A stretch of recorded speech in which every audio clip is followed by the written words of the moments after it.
Magandang tanghali po sa lahat. Tayo nagbabalik dito sa aking YouTube channel, Samuel Soriano TV 29 po, para mag-discuss ulit ng another quiz na nandiyan sa ating harapan po. Ayan.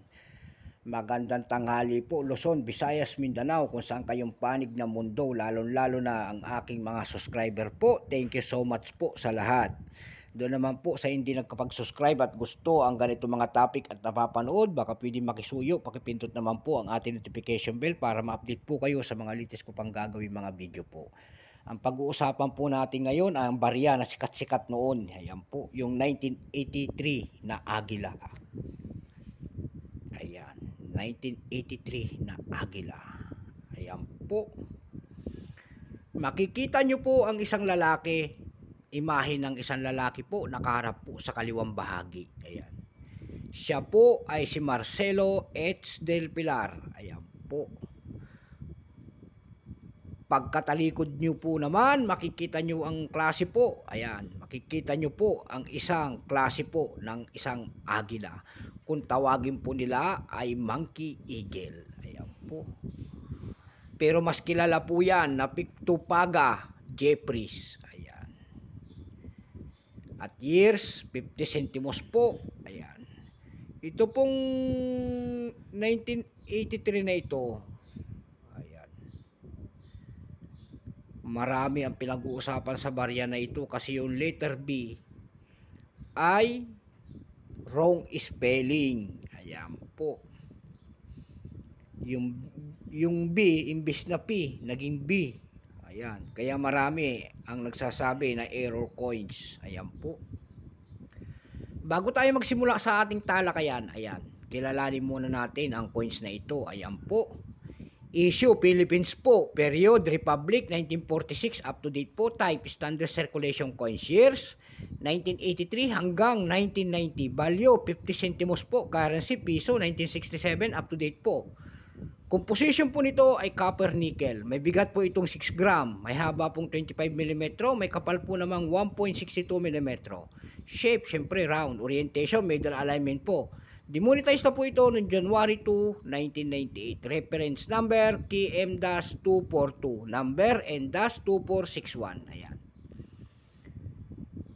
Ayan, kung tayo yan po ay kilalang kilala noon.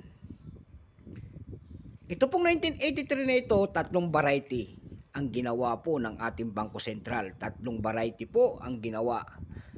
Makikita nyo po, pagkatalikod nyo po, pinaliwanag na ho natin. Ayan, yung Agila, Monkey Eagle, ayan po. Kung tawagin po niyan ay, sa kilalang scientific name ay Pictopaga Jeffries. Ayan. Tatlo pong klase taon ang inilabas.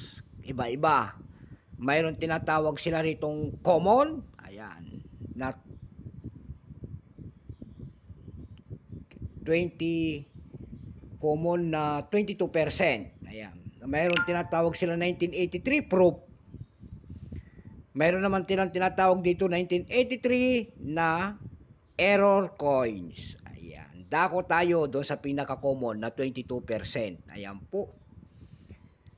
Yung 22% po, kung ilang piraso pong ginawa, ng mintage noon ay 27,600,000 piraso. Ayan. Mayroon na pong selling price doon sa ating numista.com. Binigyan na po sila ng presyo. Yung kanyang very fine, 22. Extra fine, 23. Almost uncirculated nito ay 34 pesos. At uncirculated po ay 69 lamang. Dako naman tayo doon sa pangalawa na proof. Ayan. May proof din na ginawa dito na 1.3%. Ayan. Ilang piraso lang naman yon ay 750 piraso. Ayan. Dako naman tayo doon sa kanyang 1983 error, Pictopaga. Ayan, 11% po. Talagang 11%. Marami rin palang ginawa na error. Talagang alam pala ng Bangko Sentral. Ayan. O talagang nagkamali sila ng pagpaprenta. Ayan po. Mayroon na pong presyo. Yung kanyang very fine, 28 pesos. Yung extra fine, 99 pesos po. Ayan. Wala ring mintage kung ilang pirasong ginawa na error coins nito. Dako tayo dun sa kanyang price, dun sa ating numista.com para malaman natin. Ayan po. Doon sa numista.com may nagbebenta na nito ng $7.11. Doon sa ebay.com po, ayan, Yon ang parati kong sinasabi. Doon sa ab.com po, doon error na B, na imbis na maging P, naging B. Nagbebenta siya doon ng 5,602 pesos. Meron naman tayo nakita doon na hindi error coins na nagbebenta ng $3.99. Ayan. Dako naman tayo doon sa ating carousel. Ayan. Doon sa ating carousel.com po, may nagbebenta na nito ng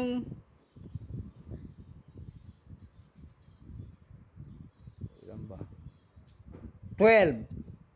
Binebenta niya ng 12,000 pesos ang kanyang barya.